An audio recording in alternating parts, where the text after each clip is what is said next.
ইমানদারের দলে যদি আমাদের থাকতে হয়, আল্লাহ রাব্বুল আলামিন আমাদেরকে এই পৃথিবীর বুকে আল্লাহর জমিনে দিন কায়েম করার জন্য, দিন প্রতিষ্ঠিত করার জন্য, আল্লাহর জমিনে আল্লাহর আইন প্রতিষ্ঠিত করার জন্য প্রতিনিধি হিসাবে আমাদেরকে পৃথিবীতে পাঠিয়েছেন। কোন সুবহানাল্লাহ।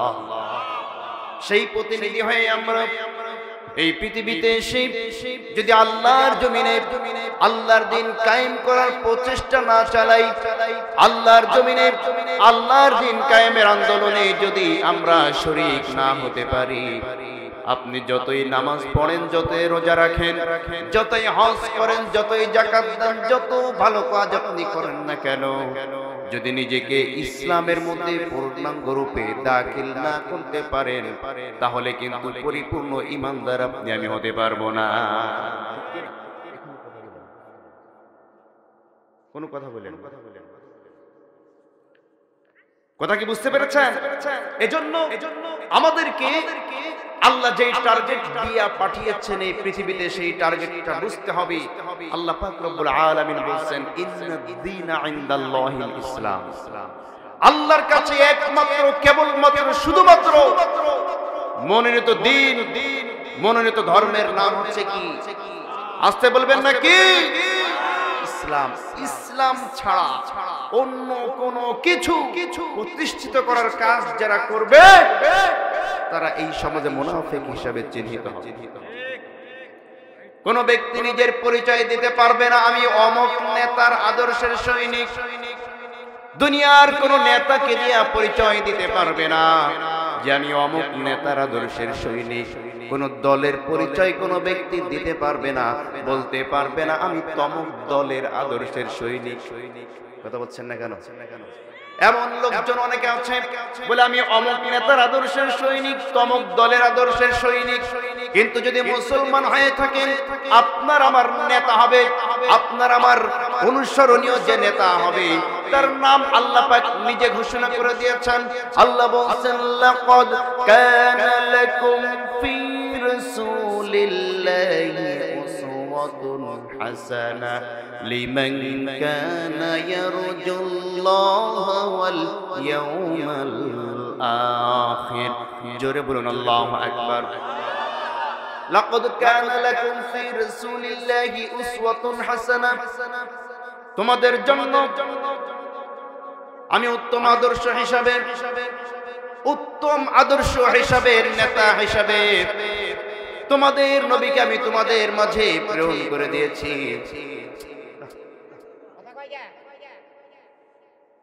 সুতরাং কোন ব্যক্তি যদি নিজেকে পরিচয় দিতে চায় যে আমি অমুক নেতার আদর্শের সৈনিক, সে যেন শুধুমাত্র কেবলমাত্র পরিচয় দিবে আমরা অন্য কোন নেতার আদর্শ মানি না, আমরা রাসূলুল্লাহর আদর্শের সৈনিক। কথা বলেন ঠিক কিনা?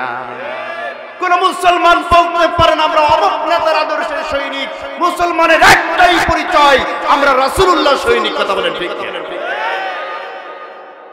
কোন দলের কথা বলতে পারবে না মুসলমান। মুসলমান যদি কোন দলের আদর্শের সৈনিক হতে হয়, তাহলে মুসলমানরা কেবলমাত্র বলবে আমরা শুধুমাত্র ইসলামের আদর্শের সৈনিক। ঠিক কিনা জোরে বলেন? এছাড়া আপনি অন্য কোন দলের আদর্শের সৈনিক যদি হয়ে যান, নামাজ পড়লে নামাজ কবুল হবে না, রোজা রাখলে রোজা কবুল হবে না, হজ করলে হজ কবুল হবে না, যাকাত দিলে যাকাত কবুল হবে না। আল্লাহ পাক এই কোরআনের মধ্যে ঘোষণা দিয়েছেন, ওয়া মাইয়াবতাগি গায়রাল ইসলামি দীনান ফালাই ইউকবালা মিন ওয়া হুয়া ফিল আখিরাতি মিনাল খাসিরিন। জোরে বলুন আল্লাহু আকবার। ومن يبتغي غير الاسلام دينا فلن يقبل منه। ইসলামের মধ্যে প্রবেশ না করা পর্যন্ত, ইসলাম বাদ দিয়ে যত ভালো কাজ তুমি করো না কেন, যত সুন্দর কাজ তুমি এই পৃথিবীর বুকে করো না কেন, যত ভালো আমল তুমি করো না কেন, আল্লাহ বলছেন ইসলামের মধ্যে না প্রবেশ করা পর্যন্ত ফালাই ইউকবালা মিনহু, তোমার কোন ইবাদত আমি আল্লাহ কবুল করব না। বলি নাউজুবিল্লাহ। আপনি আমি মনে করতে পারি আমরা এত ইবাদত করছি, এত যাকাত দিচ্ছি, এত সুবহানাল্লাহ সুবহানাল্লাহ পড়ছি, মুখ থেকে ফেনা তুলে ফেলি সুবহানাল্লাহ কইতে কইতে আল্লাহ জান্নাত আমাকে ছাড়া দেবে কার? অথচ আপনি ইসলামী দলের মধ্যে প্রবেশ করবেন, আপনি দল করেন লেনিনের দল, আপনি দল করেন কার্ল মার্কসের দল। আপনার দলের নেতা টাকা ঘুষখোর মানুষের হাত নষ্ট করি জালিম নেতাকে নেতা হিসাবে মেনে নামাজ পড়বেন, রোজা রাখবেন, হজ করবেন, যাকাত দিবেন। আল্লাহর কসম করে বলছি, জালিমদেরকে নেতা মানার কারণে, জুলুমবাজকে নেতা মানার কারণে কোন ইবাদত আল্লাহ কবুল করবেন না। কথা বলেন ঠিক কিনা?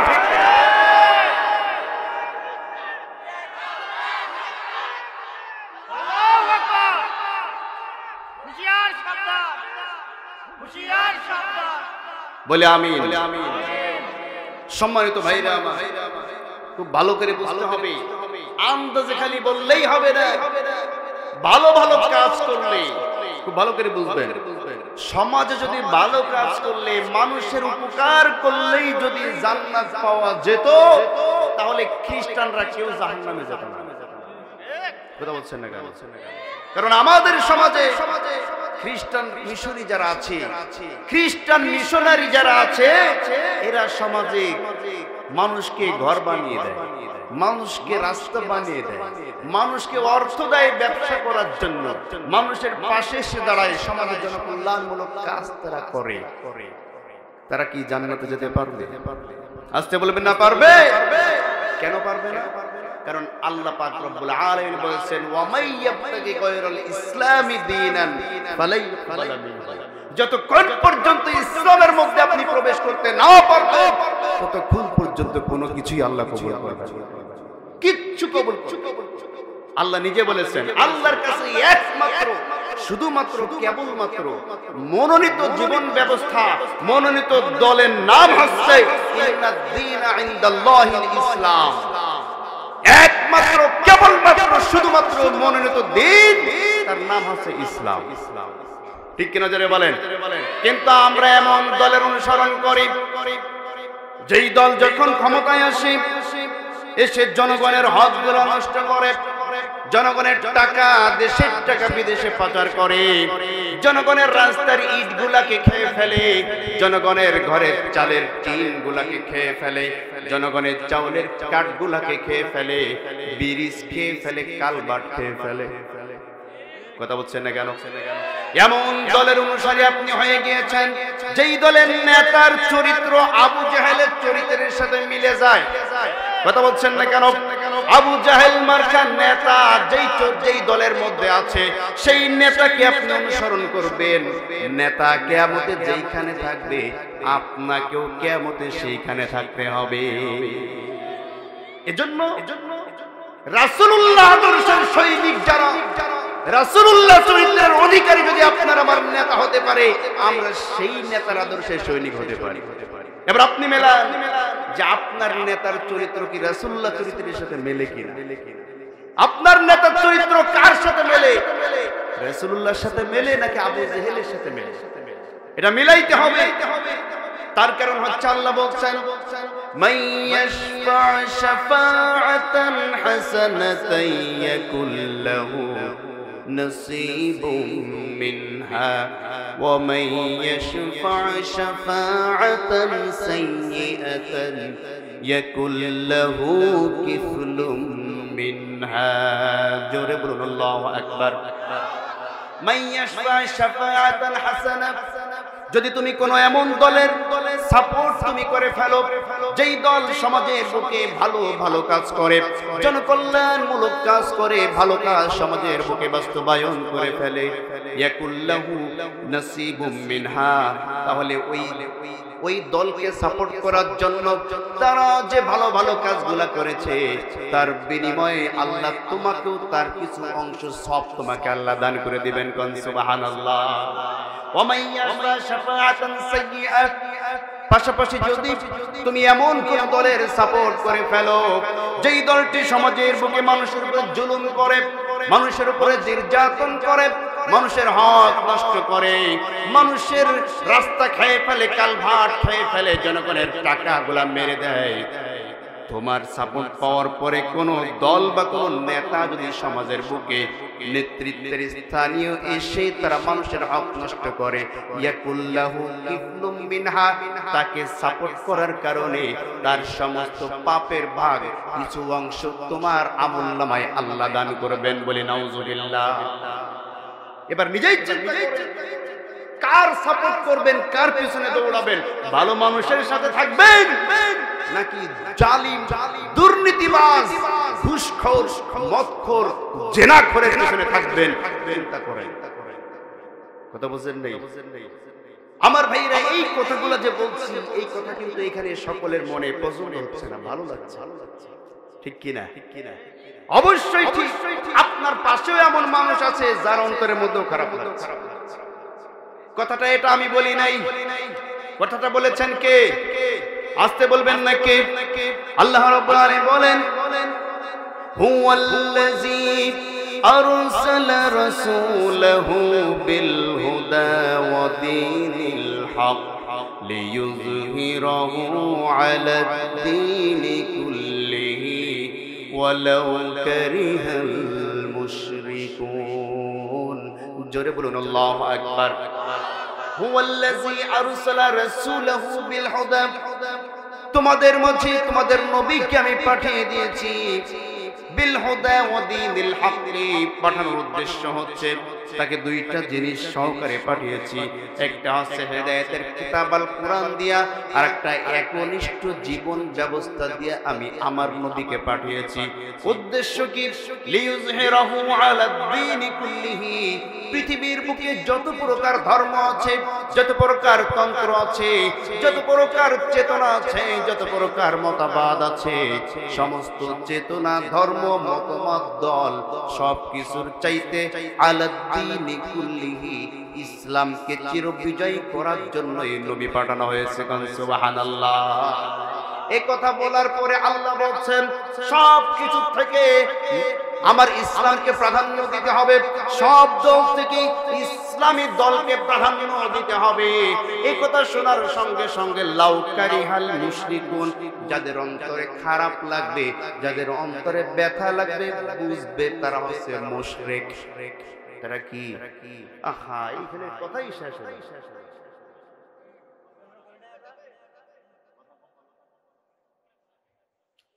এইভাবে আলোচনা উল্টো পাল্টা হয়ে যায়, আলোই যায়।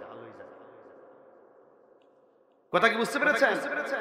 এই যে আল্লাহ বলেছেন সবকিছুর ঊর্ধ্বে ইসলামকে প্রাধান্য দিতে হবে, এই কথা শুধুমাত্র তারাই বিশ্বাস করতে পারবে, মেনে নিতে পারবে যারা ঈমানদার, ঠিক কি না?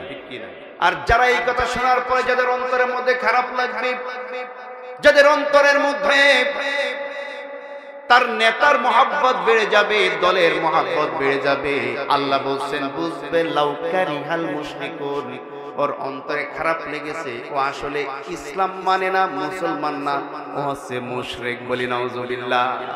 এবার নিজেই চিন্তা করুন যে আপনি কোথায় আছেন? আপনি কি ঈমানদার আছেন, নাকি আল্লাহর কোরআনের কথা শোনার পরে মনে খারাপ লেগে মুশরিকদের অন্তর্ভুক্ত হয়েছেন? নিজেই চিন্তা করতে পারেন, ঠিক কিনা? জোরে বলেন। আমার ভাইরা, কষ্ট পেয়েছেন আপনারা? খারাপ লেগেছে? আমার ভাইরা, কিছুক্ষণ আলোচনা চালাইতে চাই, চলবে ইনশাআল্লাহ? ঘন্টাখানিক সময় দিতে পারবেন ইনশাআল্লাহ? সময় তো ভাইরা আমার, আমি আপনাদের সামনে তেলাওয়াত করেছি সূরাতুল ইনসান। কোন সূরা? সূরাতুল ইনসান। এই সূরার আরেকটি নাম আছে, তার নাম আছে সূরাতুদ দাহর। কোন সূরা? সূরাতুল দাহর। এই সূরাটি নাজিল হয়েছে মক্কায়। কোথায় নাজিল হয়েছে? মক্কায় নাজিল হয়েছে। এই সূরাটির মধ্যে 31টি আয়াত আছে। কয়টি আয়াত? 31টি আয়াত আছে। এই সূরাটির মধ্যে দুইটা রুকু আছে। কয়টি রুকু? দুইটা রুকু আছে। এই সূরাটির নামকরণ করা হয়েছে ইনসান এবং দাহর। এই দুইটা শব্দই এই সূরাটির প্রথম আয়াতের মধ্যে আছে। সুবহানাল্লাহ পড়ে। আল্লাহ রাব্বুল আলামিন বলেন, হাল আতা আলাল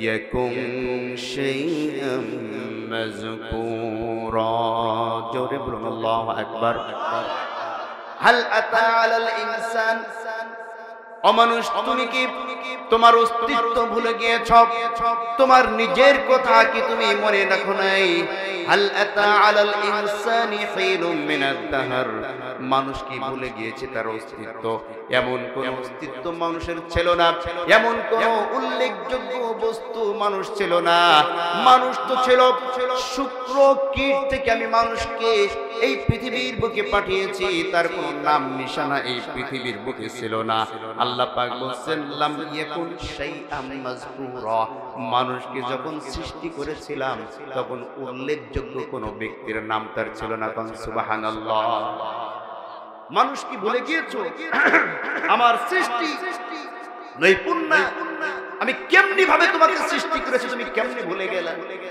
কেমনে তুমি আমি আল্লাহকে অস্বীকার করো কেমনে তুমি আমি আল্লাহর সাথে কুফরি করো আল্লাহ পাক বলেন কাইফা তাকফুরুনা বিল্লাহি ওয়া কুনতুম আমওয়াতান ফাহয়াকুম সুম্মা ইউমীতুকুম সুম্মা ইউহয়িকুম সুম্মা ইলাইহি তুরজাউন জোরে বলুন আল্লাহু আকবার কাইফা তাকফুরুনা বিল্লাহ কেমন করে তোমরা সেই আল্লাহর সাথে কুফরি করো ওয়া কুনতুম আমওয়াতান তোমরা তো ছিলে মৃত ফাহিয়াকুম আমি আল্লাহ তোমাদেরকে মৃত থেকে জীবন দান করেছি সুম্মা ইউমীতুকুম এই দুনিয়ার বুকে তোমাদেরকে আমি আবারও মৃত্যু দান করব সুম্মা ইউহয়িকুম এবং কিয়ামতের ময়দানে আমি আল্লাহ তোমাদেরকে আবারও জীবিত করব সুম্মা ইলাইহি তুরজাউন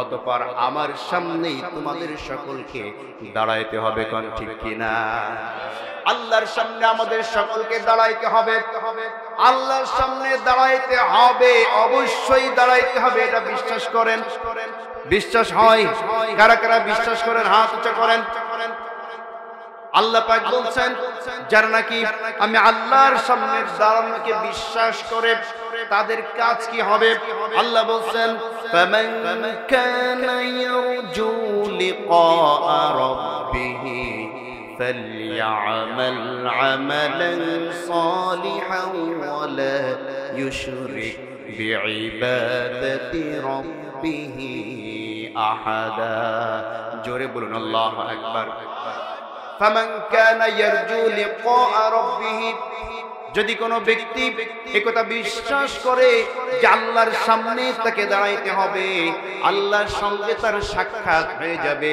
এটা যদি কেউ বিশ্বাস করে আল্লাহ বলেন সে কি করবে ফালইয়ামাল আমালান সালিহা দুনিয়ায় যতদিন বেঁচে থাকবে ততদিন কোনো পাপের কাজ করবে না শুধুমাত্র ভালো কাজ সংগঠিত করবে সুবহানাল্লাহ আর ভালো কাজ করবে কিভাবে ওয়ালা ইউশরিক শিরিক মুক্ত ইবাদত করবে কি মুক্ত ইবাদত শিরিক মুক্ত ইবাদত করতে হবে আপনার আমার আমলের মধ্যে আপনার আমার ইবাদতের মধ্যে কোনো ভাবেই যাতে শিরিক না ঢোকে এটা খেয়াল রাখতে হবে ঠিক কিনা যারা বলেন কারণ কোন ব্যক্তি যদি তার ইবাদতের মধ্যে কাজের মধ্যে শিরিক করে ফেলে আল্লাহ পাক রব্বুল আলামিন সাবধান করে দিয়েছেন ইন্নাহু মান ইউশরিক বিল্লাহি ফাকাদ হারামাল্লাহু আলাইহিল জান্নাহ ওয়া মাআওয়াহুমুন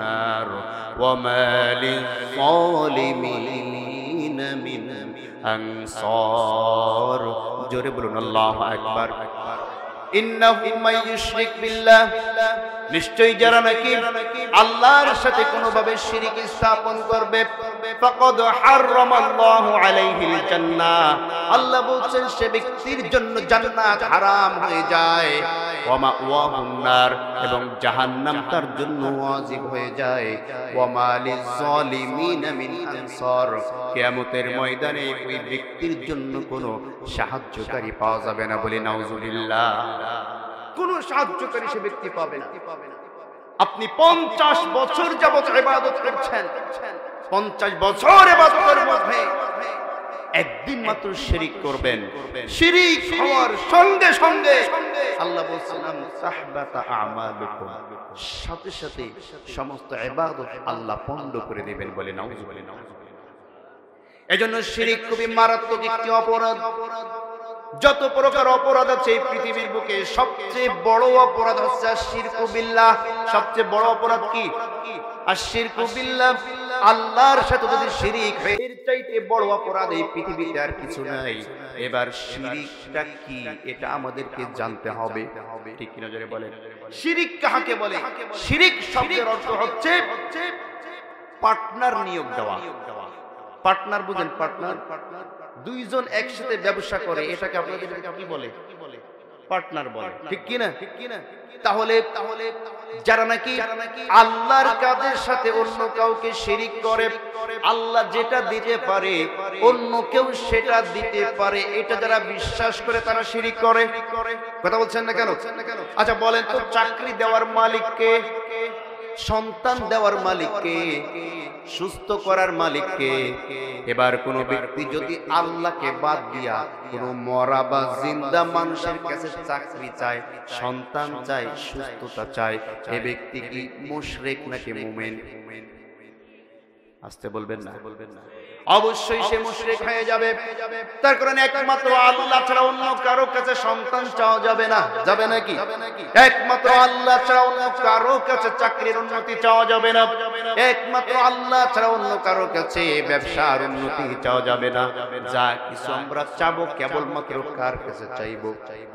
আল্লাহ বলছেন প্রত্যেক নামাজের মধ্যে আমরা এটা আল্লাহর কাছে স্বীকার করি, ইয়্যাকা না'বুদু ওয়া ইয়্যাকা নাস্তাঈন।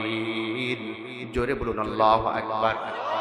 ইয়্যাকা না'বুদু, কেবলমাত্র শুধুমাত্র তোমার ইবাদত করি, ওয়া ইয়্যাকা নাস্তাঈন, কেবলমাত্র শুধুমাত্র তোমার কাছেই সাহায্য চাই। সুবহানাল্লাহ পড়েন।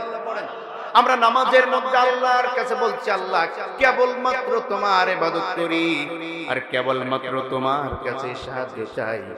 এই কথা নামাজের মধ্যে বলে নামাজ থেকে বাইরে এসে যখন আমরা মরা কিংবা জিন্দা মানুষের কাছে সাহায্যের জন্য যাই, আল্লাহ পাক রব্বুল আলামিন সাথে সাথে আপনার আমার উপরে নারাজ হয়ে যান বলে নাউজুবিল্লাহ। এজন্য কোন কথার দ্বারাও শিরিক করা যাবে না। আমরা অনেক সময় কথার মাধ্যমেও শিরিক করি কি করি না? আমরা বলি যে আপনাদেরকে সবচেয়ে বেশি কোন ফসলটা জন্মে? ধান, পাট, তাই তো? ধান লাগিয়েছি, ধান লাগানোর পরে সিনজেন্টা কোম্পানির অমুক সার দিয়েছি, অমুক ঔষধ দিয়েছি, এই কারণে আমার ধান ভালো হয়েছে। এই কথা বলাটা কি? শিরিক। ধান ভালো হওয়ার মালিক ওই ঔষধ আর ওই সার না, ধান ভালো দেওয়ার মালিককে আল্লাহ। অনেক সময় আমরা বলি অমুক ডাক্তারের কাছ থেকে আমার এই অসুখটা সারছিল, অমুক ডাক্তারের কাছে যাওয়ার পরে সেই ওষুধ খাওয়ার পরে আমার অসুস্থতা ভালো হয়ে গেছে। বলেন তো এটা কি হবে? শিরিক হবে।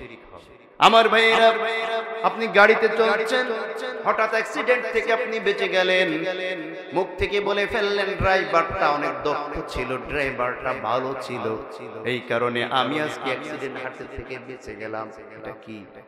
শিরিক। কিন্তু কথাটা এমন না হয়ে যদি এমন হতো আমি অমুক ধান লাগিয়েছি, অমুক কোম্পানির সার দিয়েছি, সার দেওয়ার পরে আল্লাহর রহমতে জমিতে ধান ভালো হয়েছে, তাহলে এই কথাটা আপনার সুন্দর হয়ে যেত, ঠিক কিনা? যদি আপনি বলতেন এমন অসুস্থতা ছিলাম, কোনো মতেই ভালো হচ্ছিলাম না, অমুক একজন ডাক্তারের মাধ্যমে আল্লাহ পাক রব্বুল আলামিন আমাকে সুস্থতা দান করেছেন, এই কথাটা বললে আপনার জন্য সুন্দর হতো, ঠিক কিনা? আজকে অ্যাক্সিডেন্ট হার্ট থেকে আল্লাহ পাক রব্বুল আলামিন আমাদেরকে বাঁচিয়ে দিয়েছেন। এভাবে কথা বলতে হবে যাতে কথার মাধ্যমে শিরিক না হয়। মানুষ কথার মাধ্যমে শিরিক করে, কাজের মাধ্যমেও শিরিক করে। কি করে না? কাজের মাধ্যমেও শিরিক করে। কেমনে? আচ্ছা বলেন তো, সিজদা পাওয়ার মালিক একমাত্র কে? আসতে বলবেন না কে? এই মাথাটা কেবলমাত্র কার সামনে নত হবে? কেবলমাত্র শুধুমাত্র আল্লাহ ছাড়া অন্য কাউকে কি সিজদা দেওয়া যাবে? আসতে বলবেন না যাবে নাকি?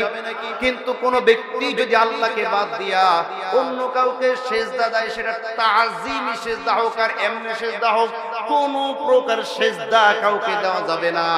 আল্লাহর নবী বলেন, এই পৃথিবীর বুকে যদি কাউকে সিজদা দেওয়ার অনুমতি দেওয়া হতো, তাহলে সে ব্যক্তিকে আমি ঘোষণা করে দিতাম যাতে মহিলা নারী যারা আছে তারা তাদের স্বামীদেরকে সিজদা দেয়। যেহেতু সিজদা দেওয়ার কোনো অনুমতি মানুষের নাই, এজন্য কোনো মানুষ কোনো মানুষকে সিজদা দিতে পারবে না। ঠিক কি না? যদি সিজদা দেন, সিজদা দেওয়ার সঙ্গে সঙ্গে মুশরিকদের অন্তর্ভুক্ত হতে হবে। কথাটা তো বানিয়ে বল নাকি কোরআন হাদিসে আছে? অবশ্যই কোরআন হাদিসে আছে, কোন প্রকার ইবাদত একমাত্র আল্লাহ ছাড়া অন্য কারো নামে দেওয়া যাবে নাকি? আমার ভাইরা, এজন্য আল্লাহ পাক রব্বুল আলামিন বলেন, কেমনে তুমি আমি আল্লাহর সাথে শিরকি করো, কুফরি করো, অথচ আমি আল্লাহ তোমাকে সৃষ্টি করেছি। ইন্না খলাকনাল ইনসানা মিন নুতফাতিন আমশাজ নাবতালিহি ফাজআলনাহু সামিআন বাসীরা। জোরে বলুন আল্লাহু আকবার।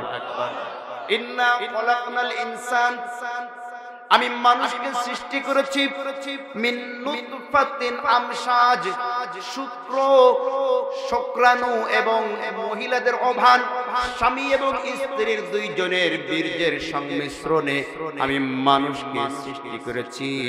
এবং সৃষ্টি করার উদ্দেশ্য হচ্ছে নাবতালিহি ফাজআলনাহু সামিআন বাসীরা, আমি তাকে ভালো এবং মন্দ বোঝার জন্য, তাকে পরীক্ষা করার জন্য আমি তাকে শ্রবণ শক্তি দান করেছি এবং আমি তাকে দৃষ্টি শক্তি দান করেছি। শ্রবণ শক্তি দান করলাম, দৃষ্টি শক্তি দান করলাম, ভালো এবং মন্দের পথ তার সামনে দিয়ে দিলাম। আল্লাহ বলছেন, ইন্না হাদাইনাহুস সাবিলা ইম্মা শাকিরাও ওয়া ইম্মা কাফুরা। জোরে বলুন আল্লাহু আকবার। ইন্না হাদাইনাহুস সাবিল, তাকে দৃষ্টি শক্তি দিলাম, শ্রবণ শক্তি দিলাম, আকল দিলাম, বিবেক দিলাম, বুদ্ধি দিলাম, সব আমি তাকে দিয়ে দিলাম। দেওয়ার পরে এবার ইন্না হাদাইনাহুস সাবিল, আমি তার সামনে রাস্তা খুলে দিলাম। কি খুলে দিলেন? রাস্তা খুলে দিলাম। কিসের রাস্তা? ইম্মা শাকিরা ওয়া ইম্মা কাফুরা। সে ভালো রাস্তায় চলে, ভালো পথে চলে, নাকি মন্দ পথে চলে। ভালো এবং মন্দ দুইটা বুঝ তাকে দিয়া, দুইটা রাস্তা তার সামনে উন্মোচন করে দিয়া এবার আমি তাকে ছেড়ে দিলাম। পরীক্ষা নিব, দেখি কে ভালো কাজ করে আর কে মন্দ কাজ করে। কোন সুবহানাল্লাহ। এই দুনিয়াটা আপনার আমার জন্য পরীক্ষার হলের মতো। কিসের মতো? পরীক্ষার হলের মতো। পরীক্ষার হলে যেমন ছাত্র ছাত্রীরা পরীক্ষা যখন দিতে যায়, এ সময় তাদের ইচ্ছা মতন পড়াশোনা যা করেছে ইচ্ছা মতন কিন্তু তাদের খাতায় সেটা লেখা লাগে। ঠিক কি না? পরীক্ষার হলে কি কারো ভুল ত্রুটি কোনো টিচাররা ধরতে পারবে? ধরার কোনো অনুমতি আছে? কেউ ভুল লিখলে তাকে সংশোধন করে দেওয়ার কোনো অনুমতি আছে? নাই। পরীক্ষার হল এটা নিজের ইচ্ছা মতন সে লিখবে, যা ব্রেনটে আছে, যা করেছে, যা পড়েছে সেগুলাই সে লিখবে। এখানে ধরার জায়গা নয়। ধরার জায়গা তো পরবর্তীতে যখন এক্সামিনারের কাছে এই খাতাগুলা পৌঁছাবে তখন সেই খাতাগুলা দেখবে এবং রেজাল্ট দিবে। ঠিক কিনা জোরে বলেন? আমার ভাইরা, আল্লাহ রাব্বুল আলামিন আমাদেরকে এই দুনিয়ার বুকে পরীক্ষার জন্য পাঠিয়েছেন। আল্লাহ বলেন, এই পৃথিবীর বুকে আমি তোমাদেরকে কেন পাঠিয়েছি? লিয়াবলুয়াকুম আইয়ুকুম আহসানু আমালা ওয়া হুয়াল আজিজুল গফুর। জোরে বলুন আল্লাহু আকবার। আমি তোমাদেরকে এই পৃথিবীর বুকে এই জন্যই পাঠিয়েছি যে লিয়াবলুয়াকুম, আমি তোমাদেরকে পরীক্ষার হলের মতো ছেড়ে দিয়েছি। আর দেখতে চাচ্ছি আইয়ুকুম, কে আছে আহসানু আমালা, এই পৃথিবীর বুকে ভালো ভালো কাজ করে আমি আল্লাহর প্রিয় বান্দা হতে চাই, তাদেরকে আমি দেখতে চাই। কোন সুবহানাল্লাহ। আল্লাহ পাক রব্বুল আলামিন বলছেন, আমার বান্দারা তোমরা শোনো, তোমাদেরকে আমি কেন সৃষ্টি করেছি। ইন্না খলাকনাকুম মিন যাকারিন ওয়া উনসা ওয়াজআলনাকুম শুউবান ওয়া ক্বাবাইলা লিতাআরাফু ইন্না আকরামাকুম ইনদাল্লাহি আতকাকুম। জোরে বলুন আল্লাহু আকবার। ও মানুষ তোমরা শোনো, ইন্না খলাকনাকুম, আমি আল্লাহ তোমাদেরকে সৃষ্টি করেছি মিন যাকারিন ওয়া উনসা, একজন পুরুষ এবং একজন নারীর মাধ্যমে। সৃষ্টি করার পরে আমি তোমাদেরকে বিভিন্ন দলে, বিভিন্ন গোত্রে, বিভিন্ন বংশের মধ্যে আমি আল্লাহ তোমাদেরকে পাঠিয়েছি। কেন পাঠিয়েছেন? যাতে করে তোমরা একে অপরকে চিনতে পারো। কোন বংশীয় মর্যাদার কোন দাম আমার কাছে তোমরা পাবে না। কোন বংশের অহংকার করে কোনো লাভ নাই, কোন অর্থের অহংকার করে লাভ নাই। ইন্না আকরামাকুম ইনদাল্লাহি আতকাকুম, আমি আল্লাহর কাছে তোমাদের মর্যাদা হচ্ছে যে যত বেশি আল্লাহ ভীরু হতে পারবে, যে যত বেশি ভালো কাজ করতে পারবে, তার মর্যাদা আমি আল্লাহর কাছে তত বেশি। কোন সুবহানাল্লাহ। আমার ভাইরা, আমার বন্ধুগণ, এজন্য আমাদেরকে আল্লাহ পাক রব্বুল আলামিন ছেড়ে দেওয়ার পরে এবার তিনি ঘোষণা দিয়েছেন, বান্দারা তোমরা সাবধান হয়ে যাও। এই পৃথিবীর বুকে ভালো পথে যারা না চলবে, যারা শয়তানের পদাঙ্ক অনুসরণ করবে, পাপের সাথে নিমজ্জিত হয়ে যাবে, খারাপ পথে যারা চলে যাবে, তাদেরকে আল্লাহ হুঁশিয়ার করে দিচ্ছেন, ইন্না আ'তাদনা লিল কাফিরিনা সালাসিলা ওয়া আগলালা ওয়া সাঈরা। জোরে বলুন আল্লাহু আকবার। ইন্না আ'তাদনা লিল কাফিরিন, কাফের মুশরিক যারা আছে, যারা নাকি আল্লাহর কোরআন গুলাকে অস্বীকার করে, আল্লাহর আয়াত গুলাকে অস্বীকার করে, আল্লাহর হুকুমকে অমান্য করে, আল্লাহর জমিনে দ্বীন কায়েম করাকে অস্বীকার করে, আল্লাহর জমিনে যারা দ্বীন কায়েমের আন্দোলন করে, তাদের সাথে বিরূপ বিদ্রূপ আচরণ করে, আল্লাহ পাক রব্বুল আলামিন তাদেরকে বলেন, তাদের জন্য আমি প্রস্তুত করে রেখে দিয়েছি। কে প্রস্তুত করেছেন? আল্লাহ প্রস্তুত করে রেখে দিয়েছেন সালাসিলা, এক নম্বরের শিকল প্রস্তুত রেখেছেন। কি প্রস্তুত রেখেছেন? শিকল। শিকল চিনেন? হ্যাঁ, ওই যে পেশায় যে বাঁধে তালা ঠোলা মেরে থয়ে দেয়, শিকল। এই শিকল কেমন হবে? আল্লাহ পাক রব্বুল আলামিন বলছেন, এই শিকলগুলো হবে আগুনের শিকল। কিসের শিকল? আগুনের শিকল। আল্লাহ পাক বলেন, এই আগুনের যে শিকলগুলো হবে, এই শিকলগুলো হবে 70 গজ পর্যন্ত লম্বা। কত গজ? 70 গজ পর্যন্ত লম্বা শিকল আল্লাহ পাক রব্বুল আলামিন জাহান্নামের আগুনের তৈরি শিকল থাকবে 70 গজ পর্যন্ত। বলি নাউজুবিল্লাহ। আল্লাহ পাক রব্বুল আলামিন বলছেন যে যারা নাকি আমি আল্লাহর সাথে কুফরি করবে, আমি আল্লাহর সাথে বিদ্রোহী ঘোষণা করবে, আমি তাদেরকে 70 গজ আগুনের শিকল দিয়া বেঁধে জাহান্নামের মধ্যে নিক্ষেপ করব। বলবি নাউজুবিল্লাহ। আল্লাহ বলছেন, সুম্মা ফি সিলসিলাতিন যারউহা 70 যিরাআন ফাসলুকু। জোরে বলুন আল্লাহু আকবার। সিলসিলাতিন যারউহা 70 যিরাআ, 70 গজ আগুনের তৈরি শিকল দিয়া কিয়ামতের দিন তাকে বেঁধে টানতে টানতে জাহান্নামের মধ্যে নিক্ষেপ করা হবে। যারা নাকি আল্লাহর কোরআনের বিরুদ্ধে অবস্থান নিবে, আল্লাহর হুকুমকে অমান্য করবে, এমনকি যারা নাকি আল্লাহর হুকুম বাস্তবায়ন করতে চায়, তাদের বিরুদ্ধে এই পৃথিবীতে কাজ করবে, আল্লাহ পাক রব্বুল আলামিন তাদের জন্য শিকল প্রস্তুত করে রেখেছেন। বলে নাউজুবিল্লাহ। এবার আল্লাহ বলেন, সালাসিলা, শিকল তাদের জন্য আছে, ওয়া আগলালান, 2 নম্বরে আল্লাহ তাদের জন্য রেখে দিয়েছেন বেড়ি। বেড়ি, বেড়ি চিনেন? আসামিদেরকে, ফাঁসির আসামিদেরকে যখন ধরে, তখন দেখবেন পায়ের মধ্যে লোহার বেড়ি পরায়। দেখেছেন? হাতের মধ্যে লোহার বেড়ি, গলার মধ্যে লোহার বেড়ি। এই বেড়িগুলো আল্লাহ প্রস্তুত করে রেখে দিয়েছেন যারা নাকি আল্লাহর বিরুদ্ধে অবস্থান নেবে। বলে নাউজুবিল্লাহ। আল্লাহ পাক বলেন, খুযুহু ফাগুল্লুহু সুম্মা সুম্মাল জাহিম সাল্লু সুম্মা ফি সিলসিলাতিন যারউহা সাবউনা যিরাআন ফাসলুকু। জোরে বলুন আল্লাহু আকবার। যারা নাকি আল্লাহর সাথে নাফরমানি করবে আল্লাহ বলবেন খুজুহু, ধর তাকে। যে নাফরমানি করে তাকে ধর, ফাগুল্লুহু, তাকে আগুনের বেড়ি পড়া, পায়ে বেড়ি পরানো হবে, হাতে বেড়ি পরানো হবে, গন্ডদেশে গলায় বেড়ি পরানো হবে। এবার 70 গজ শিকল দিয়া তাকে পেঁচিয়ে তাকে টানতে টানতে জাহান্নামের মধ্যে নিক্ষিপ্ত করা হবে। আমার ভাইয়েরা, জাহান্নামের মধ্যে যখন কোন ব্যক্তিকে নিক্ষেপ করা হবে, নিক্ষেপ করার পরে এই ব্যক্তিকে জাহান্নামের আগুন যখন পোড়াইতে শুরু করবে, জাহান্নামের আগুনের পোড়া খাওয়ার পরে কলিজাটা শুকিয়ে যাবে। এবার পানি পানি করে চিৎকার করবে, বলি নাউজুবিল্লাহ। কি বলে চিৎকার করবে? পানি পানি করে চিৎকার করবে। ওই সময় কিয়ামতে হাসরে, কিয়ামতের ময়দানে জাহান্নামের মধ্যে জাহান্নামীরা যখন পানি চাবে, আল্লাহ কিন্তু তাদেরকে বঞ্চিত করবেন না, আল্লাহ তাদেরকে পানি দেবে। দেবে কি দেবে না? অবশ্যই তাদেরকে পানি দিবে। কেমন পানি?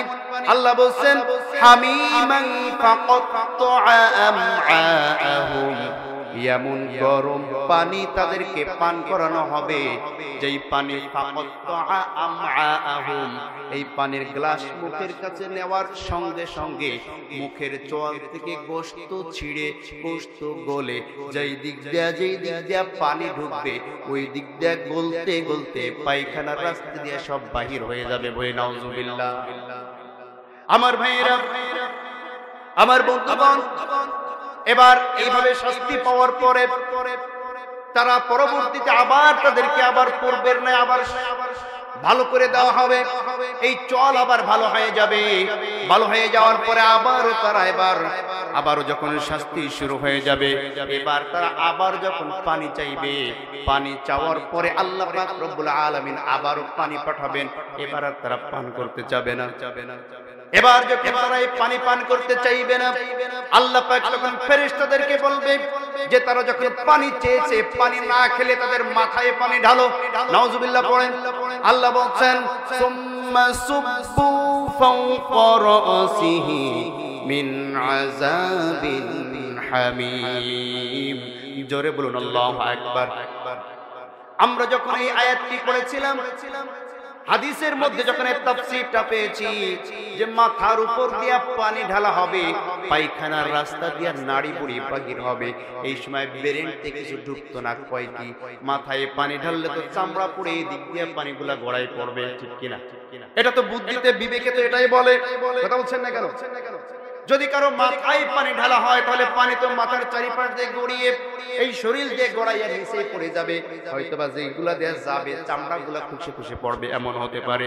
কিন্তু মাথায় পানি ঢাললে পায়খানার রাস্তা দিয়ে নাড়ি বুড়ি কেমনে বাহির হবে, এইটা মাথায় ঢুকতো না। এই আয়াতটি যখন পড়লাম সুম্মা সুব্বুহু ফাওকা রাসিহি, যখন তার মাথার উপরে পানি ঢালা হবে, মাথার ভেতর দিয়ে পানিগুলা প্রবেশ করবে। আল্লাহু আকবার বলেন। কেমনে প্রবেশ করবে? আপনারা সকলে জানেন আমাদের এই মাথার মাঝখানে ছোট্ট একটা ছিদ্র আছে, আছে না নাই? কেমনে বুঝবেন? শিশুকালে ছোট ছোট বাচ্চা যাদের আছে এদের দেখবেন মাথার মাঝখানে নরম জায়গা লাফায়। কথা বলছেন না কেন? এইখানে কিন্তু ছিদ্র আছে। এই লাফানোর এই জায়গাটি আস্তে আস্তে 2 বছর 3 বছর পর আল্লাহ শক্ত বানিয়ে দেয়। নারকেল চেনেন? নারকেল আপনাদেরকে কি বলে? নারকেলই তো বলে। এই নারকেল যখন চুলবেন, নারকেল চুলার পরে নারকেলের মালার উপরি ভাগে দেখবেন এমন বেষ্টনী পানা দেওয়া আছে, ছোট্ট নরম কোন কাঠি দিয়েও যদি কুচা মারেন দেখবেন ফোঁটা হয়ে যায়। যায় কি যায় না? আমার ভাইরা, মানুষের মাথার উপরে যেই ছোট্ট ছিদ্রটা থাকে শিশুকালে যেটাকে দেখা যায়, এই ছিদ্রটি বড় হলে নারকেলের খোসার মতন আবরণ পরে কিন্তু ছিদ্রটা কিন্তু থেকে যায়। যখন মানুষকে মাআন হামিমান উত্তপ্ত গরম পানি তার মাথার উপর দিয়ে ঢেলে দেওয়া হবে, মাথার এই ছিদ্র দিয়া প্রবেশ করে গলা দিয়া পেটের মধ্যে চলে যাবে এবং ভেতরের নাড়ি বুড়ি সব গলে পচে পায়খানার রাস্তা দিয়া বাহির হয়ে যাবে, বলি নাউজুবিল্লাহ। আমার ভাইরা, এভাবে কঠিন আযাব দেওয়া হবে। যারা নাকি আল্লাহর কোরআনকে অস্বীকার করে, আল্লাহর কোরআনের বিরোধিতা করে, কোরআনের হুকুমগুলো যারা পালন করতে না চায়, সমাজের বুকে শয়তানের কর্মসূচি বাস্তবায়ন করে, তাদেরকে শাস্তি দেওয়া। এবার আল্লাহ পাক রব্বুল আলামিন বলছেন, তবে সুসংবাদ তাদের জন্য। সুবহানাল্লাহ পড়েন। কাদের জন্য সুসংবাদ? শুনতে হবে না? কি কি কাজ করলে আপনি সুসংবাদ পাবেন? আল্লাহ পাক রব্বুল আলামিন বলছেন, ইন্নাল আবরারা ইয়াশরাবুনা মিন কাসিন কানা মিজাজুহা কাফুরা আইনান ইয়াশরাবু বিহা ইবাদুল্লাহি ইউফাজ্জিরুনাহা তাফজীরা। জোরে বলুন আল্লাহু আকবার। ইন্নাল আবরারা, নিশ্চয়ই যারা নাকি সৎ পথে চলবে, যারা ভালো কাজ করবে দুনিয়ার বুকে, যারা আল্লাহকে সন্তুষ্টি করার কাজ করতে পারবে। দুনিয়ার বুকে আল্লাহ দুইটা দল বানিয়েছেন। কয়টা দল? আল্লাহ বলেন হিজবুল্লাহ, একটা হচ্ছে আল্লাহর দল, আর একটা হচ্ছে হিজবুশ শয়তান, আর একটা হচ্ছে শয়তানের দল। কিয়ামতের পরেও আল্লাহ দুইটা দল রেখেছেন। আল্লাহ বলেন ফারিকুম ফিল জান্নাহ ওয়া ফারিকুম ফিস সাঈর, একটা দল জান্নাতি দল, আর একটা দল জাহান্নামের দল। এজন্য আল্লাহ পাক বলেন ইন্নাল আবরারা, যারা নাকি আল্লাহর দলের মধ্যে ঢুকতে পারবে। সুবহানাল্লাহ পড়েন। আপনার কি আল্লাহর দলে থাকতে চান নাকি শয়তানের দলে থাকতে চান? আল্লাহর দলে যদি থাকতে পারি, তাহলে আল্লাহ পাক রব্বুল আলামিন আমাদের জন্য শরাবের ব্যবস্থা করবেন। সুবহানাল্লাহ পড়েন। কেমন শরাব?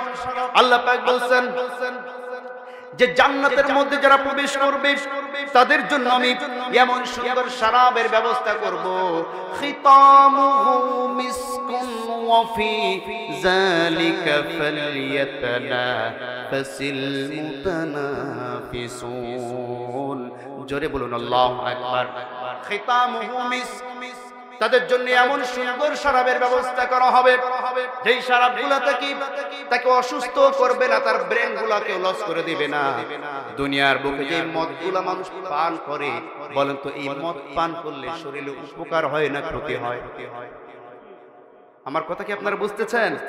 তা কেউ তো কথা উত্তর দিচ্ছেন না। মদ পান করলে, দুনিয়ার মদ, শরীরের উপকার হয় না ক্ষতি হয়?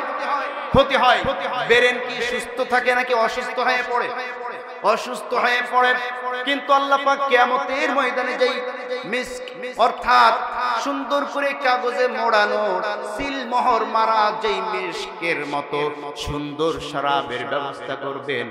এই শরাব যখন মানুষ পান করবে, তার শরীরও খারাপ হবে না, মস্তিষ্ক বিকৃত হবে না, বরঞ্চ শরীর আগের চাইতে আরো বেশি সুস্থ হয়ে পড়বে, মস্তিষ্ক আগের চাইতে আরো বেশি পরিশুদ্ধ হয়ে যাবে। আল্লাহ পাক রব্বুল আলামিন এমন সুন্দর সুন্দর বহু নহরের শরবতের ব্যবস্থা আল্লাহ কিয়ামতে করে দিবেন। কোন সুবহানাল্লাহ। কাদের জন্য? যারা দুনিয়ার বুকে কষ্ট সহ্য করে হলো আল্লাহর পথে থেকেছে, আল্লাহকে সন্তুষ্ট করার চেষ্টা করেছে। কথা কি বুঝতে পেরেছেন? আল্লাহর পথে থাকতে গেলে, আল্লাহকে সন্তুষ্ট করে চলতে গেলে দুনিয়ায় কিন্তু শান্তি কম পাওয়া যায়। ঠিক কিনা জোরে বলেন? দুনিয়ায় গাড়ি বাড়ি তেমন করা যায় না, দুনিয়ায় তেমন আনন্দ উপভোগ করা যায় না, দুনিয়ার মানুষ তাদের বিরুদ্ধে অবস্থান নেয়। ঠিক কিনা জোরে বলেন? যে ব্যক্তি সমাজের বুকে দেখবেন হক কথা বলে, যে সমাজের সত্য কথা বলে, ন্যায় পথে চলতে চায়, তার বন্ধুর চাইতে শত্রু কিন্তু বেশি হয়ে যায়। ঠিক কিনা জোরে বলেন? কিন্তু এই দুনিয়ার বুকে তারাই হচ্ছে বুদ্ধিমান, যারা দুনিয়ার সফলতার পিছনে না হেঁটে আখিরাতের সফলতার পিছনে যারা হাঁটে। ঠিক কিনা? কারণ এই দুনিয়ার চাকচিক্য, এই দুনিয়ার নাজ নেয়ামত, এই দুনিয়ার গাড়ি বাড়ি, অর্থ অলংকার, স্বর্ণ গহনা, এগুলো আল্লাহ পাক রব্বুল আলামিন কাফেরদের জন্য সৃষ্টি করেছেন। কাদের জন্য? কাফেরদের জন্য।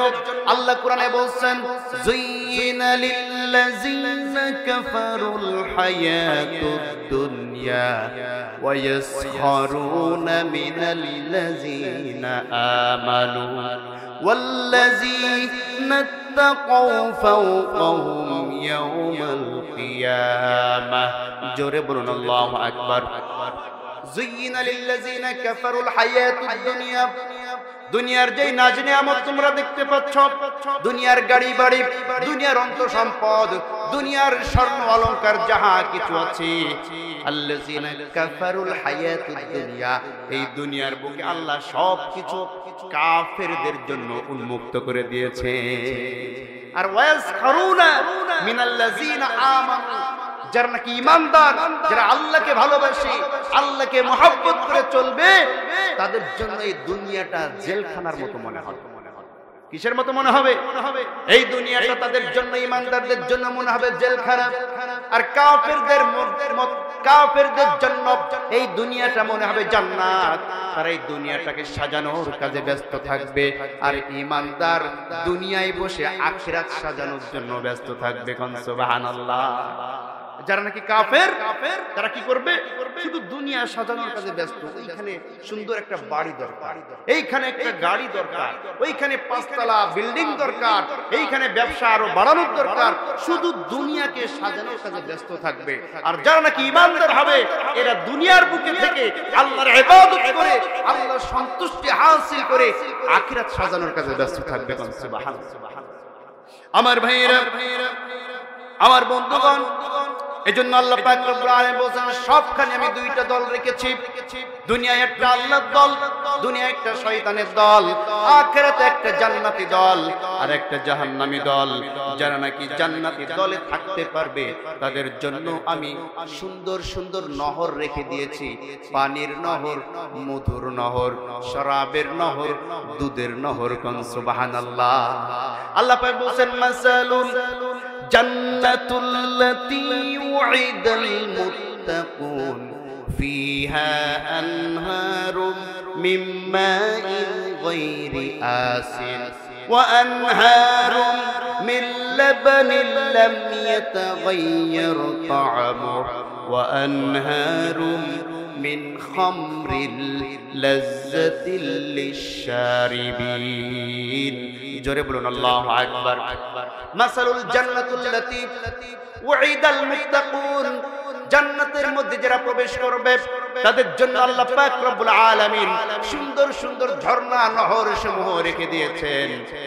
তার মধ্যে আল্লাহ বলছেন, ফিহা আনহারুম মিন মাইন গায়রি আসিন, এমন স্বচ্ছ পানির ব্যবস্থা রেখে দেওয়া হয়েছে, যেই পানি পৃথিবীর বুকে আল্লাহ পাক রব্বুল আলামিন এত স্বচ্ছ পানি কোনো বান্দা কখনো দেখে নাই। কোন সুবহানাল্লাহ। ওয়া আনহারুম মিন লাবান, এমন টাটকা সুস্বাদু দুধের নহরের ব্যবস্থা আমি আল্লাহ করে রেখে দিয়েছি। লাম ইয়াতাগায়্যার তা'আমু, এমন দুধ পৃথিবীর বুকে কেউ কখনো পান করে নাই। কোন সুবহানাল্লাহ। ওয়া আনহারুম মিন খামর, এমন শরাবের ব্যবস্থা আমি রেখে দিয়েছি, ফলের জুসের ব্যবস্থা রেখে দিয়েছি, যেই ফলের জুস পান করলে লাযযাতিল লিশ-শারিবিন, পানকারীকে আল্লাহ পাক রব্বুল আলামিন সুস্থ করে দেয়। কোন সুবহানাল্লাহ। ওয়া আনহারুম মিন আসালিন মুসাফফা, এমন মধুর ব্যবস্থা আমি করে দিয়েছি, যেই মধুর মধ্যে কোনো ভেজাল নাই। আমাদের সমাজে মধু আছে না? মধু, এই মধুর মধ্যে খাঁটি মধু কোনটা আর ভেজাল মধু কোনটা, এটা কি বোঝা যায়? আছে বলবেন না, বোঝা যায় নাকি? মধু বিক্রেতা, মধুওয়ালা এসে পাম পট্টি দিয়ে আপনাকে 1 কেজি 2 কেজি মধু দেয়া বলবে, ভাই 1 নম্বর টাটকা খাঁটি মধু কালকে কেটে নিয়ে আসলাম। বাড়িতে নিয়ে রাখার পরে 2 দিন পরে দেখেন খালি চিনির দলা। কিসের দলা? চিনির দলা। আমার ভাইরা, শুধু তাই নয়, গত মাসে মধু কিনা হয়েছে 1000 টাকা কেজি। কত টাকা? 1000 টাকা কেজি। এই পরের মাসে আবার মধুওয়ালা মধু বিক্রি করতে এসেছে। জিজ্ঞাসা করা হলো, কত কেজি? 1200 টাকা। কেন? গত মাসেই তো 1000 টাকা কেজি কিনলাম, এই মাসে কেন 1200 টাকা? কেন তুমি জানো না চিনির দাম বৃদ্ধি পেয়েছে? কিসের দাম বৃদ্ধি পেয়েছে বলেন তো? এই মধু কি খাঁটি মধু হতে পারে নাকি? আমার ভাইরা, আমার বন্ধুগণ, এজন্য আল্লাহ বলছেন যে এমন সুন্দর মধুর ব্যবস্থা আমি তোমার জন্য রেখে দিয়েছি, এই মধু পৃথিবীর বুকে কেউ কখনো খেতে পারো নাই। এভাবে সুন্দর সুন্দর নিয়ামতের কথা আল্লাহ পাক রব্বুল আলামিন তাদের জন্য রেখে দিয়েছেন। আল্লাহ বলছেন যে এদের কাজ কি হবে, যাদের জন্য আল্লাহ এই ব্যবস্থা রেখেছেন তাদের কাজগুলা কি হবে, এই কাজগুলা বলে আমি আলোচনা শেষ করব। কাজ কি এখন একটু বলেছি, কি কাজ করলে আল্লাহ পাক বেশি সন্তুষ্ট হন সেই কথাগুলো আল্লাহ এখানে বলছেন। শুনবেন আপনারা, কষ্ট পাবেন, অসুবিধা হবে না তো? খুব সুন্দর মানুষ আপনারা, বলি আলহামদুলিল্লাহ। আসলে আপনারা যে কজনই বসেছেন আমি আপনাদের উপর সন্তুষ্ট। আল্লাহ পাক আপনাদেরকে উত্তম প্রতিদান দান করুন বলেন আমিন। কেউ উঠে নাই, কি সুন্দর মানুষ, আলহামদুলিল্লাহ পড়েন। আল্লাহ পাক রব্বুল আলামিন এবার কাজের কথা বলছেন। আল্লাহ পাক বলছেন ইউফুনা বিন নাজরি ওয়া ইয়াখাফুনা ইয়াওমান কানা শাররুহু মুস্তাতিরা। জোরে বলুন আল্লাহু আকবার। তাদের কাজ হচ্ছে ইউফুনা বিন নাজরি, তারা তাদের মানতগুলাকে পূরণ করে। কি করে? মানতগুলাকে পুরা করে। কোন ব্যক্তি যদি আল্লাহর নামে কোনো কিছু মানত করে তাহলে তার সেই মানতটা পূরণ করা তার জন্য ওয়াজিব। ঠিক কি নামে মানত করে, গাজা বাবার নামে মানত করে, পীর বাবার নামে মানত করে, ল্যাংটা বাবার নামে মানত করে, মরা মানুষের নামে মানত করে, একমাত্র কেবলমাত্র শুধুমাত্র আল্লাহ ছাড়া অন্য কারো নামে মানত করা জায়েজ নেই। কথা কি বুঝতে পেরেছেন? এজন্য যারা নাকি বেশি বেশি মানত করেন একটু হুঁশিয়ারি নিয়ে মানত করবেন, কারণ সব কিছু দেওয়ার মালিক আল্লাহ। মানত যদি করতে হয় আল্লাহর জন্যই মানত করব, অন্য কোনো মানুষের কাছে আমরা মানত করতে যাব না। আমার ভাইরা একটু সুন্দর ব্রেন নিয়ে, একটু সূক্ষ্ম ব্রেন নিয়ে একটু চিন্তা করেন। যারা নাকি মাজারে ঘন ঘন যায় বা মাঝে মাঝে যান, গিয়ে দেখবেন মাজারের পাশে কিছু মাজারের খাদেম থাকে কি থাকে না? মাজারের খাদেম কিছু থাকে। এই খাদেমরা কিন্তু গেলে আপনার কাছে বলে যে আমাকে কিছু দিয়ে যাও, বলে কি বলে না, আমাকে কিছু দিয়ে যাও, অথবা মাজার থেকে ওসে বেতন টেতন পায়। যদি ওই মাজার ওয়ালা কিছু দেওয়ার মতন শক্তি থাকতো, মাজার ওই খাদেম ওইখানে খাদেমগিরি করতো না, ও 2 দিনে কোটিপতি হয়ে ব্যবসা বাণিজ্য শুরু করে দিত। কথা বলছেন না কেন? মাজার ওয়ালা যদি কিছু দেওয়ার ক্ষমতাই থাকতো তাহলে তো আগে খাদেমরা দেবে। কথা বলছেন না কেন? এর থেকে বোঝা যায় যে মাজার ওয়ালার দেওয়ার কোনো ক্ষমতা নাই, দেওয়ার মালিক একমাত্র কে? আসতে বলবেন না কে? এজন্য যা কিছু আমরা চাইবো কেবলমাত্র কার কাছে চাবো? মানত যদি করতে হয় আল্লাহর নামেই করব, কুরবানি যদি করতে হয় আল্লাহর নামেই করব। আল্লাহর নাম বাদ দিয়া অন্য কারো নামে কোনো কিছু জবাই দেওয়া কি জায়েজ আছে নাকি? আসতে বলবে না জায়েজ আছে। আল্লাহর নামে বাদ দিয়ে অন্য কারো নামে যদি জবাই দেওয়া হয়, কোন পশুকে যদি জবাই করা হয়, আল্লাহ পাক রব্বুল আলামিন সেটাকে হারাম বলেছেন কোরআনের মধ্যে।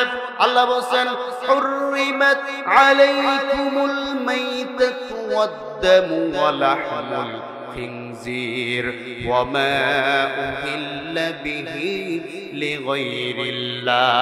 জোরে বলুন আল্লাহু আকবার।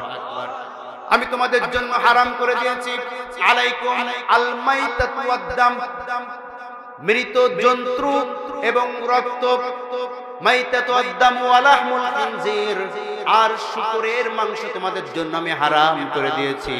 ওয়া মা উহিল্লা বিহি লিগাইরিল্লাহ, আল্লাহকে বাদ দিয়া অন্য কারো নামে যদি কোনো কিছু জবাই করা হয় সেই প্রাণীর গোশত তোমাদের জন্য খাওয়া হারাম। কথা কি বুঝতে পেরেছেন? তাহলে 1 নম্বর কাজ, কোনো কিছু চাইতে হলে, কোনো কিছু দিতে হলে, কোনো কুরবানি করতে হলে, মানত করতে হলে কার নামে করতে হবে? আসতে বলবে না কার নামে? আল্লাহর নামে ছাড়া অন্য কারো নামে মানত করা বাদ দিতে হবে। এইটা হচ্ছে ঈমানদারদের কাজ, এইটা হচ্ছে সুসংবাদ প্রাপ্ত দলের কাজ। কথা কি বুঝতে পেরেছেন? 2 নম্বর আল্লাহ বলছেন তাদের আরেকটা কাজ কি? ওয়ায়ুতঈমুনাত তাআমা আলা হুব্বিহি মিসকিনান ওয়া ইয়াতীমান ওয়া আসীরা।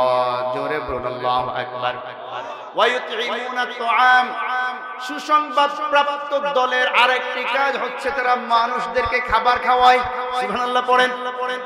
মানুষদেরকে তারা খাবার খাওয়ায়। আলা হুব্বিহি, তারা যেই খাবারটি খেতে পছন্দ করে এই পছন্দনীয় খাবার তারা খাওয়ায় কাদেরকে? মিসকিনান, এক নম্বর যারা হচ্ছে মিসকিন তাদেরকে। কাদেরকে? যারা নাকি মিসকিন তাদেরকে খাবার খাওয়ায়। ওয়া ইয়াতীমান, যারা নাকি ইতিম তাদেরকে খাবার খাওয়ায়।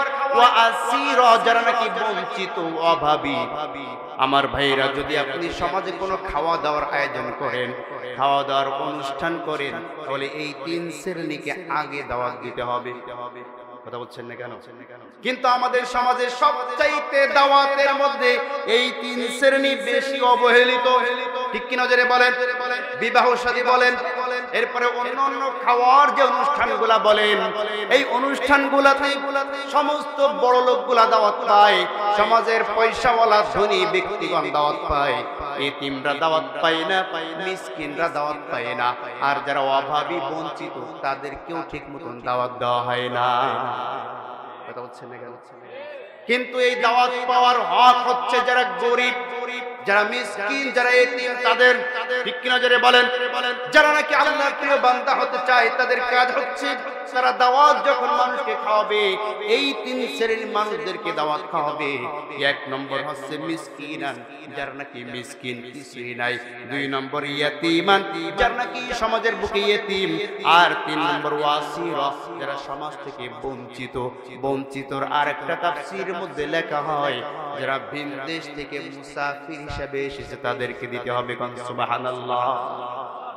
এবার আল্লাহ পাক রব্বুল আলামিন বলছেন, এই যে মানুষদেরকে যে সে খাওয়াবে, খাওয়ানোর উদ্দেশ্যটা কি হবে? আমাদের সমাজে খাওয়ানোর উদ্দেশ্য কি হয়? বিয়েতে খাওয়ানোর উদ্দেশ্য, মুসলমানি দাওয়াতে খাওয়ানোর উদ্দেশ্য এমন একটা টেবিল বসিয়ে বসে থাকে, খাতার কলম নিয়ে বসে থাকে, কারা কারা খেতে আসছে, কে কত টাকা দিচ্ছে ওইটা আবার লেখে। আপনাদের এদিকে কি এই ব্যবস্থা আছে নাকি? আছে? নাউজুবিল্লাহ। তাইলে এই অবস্থা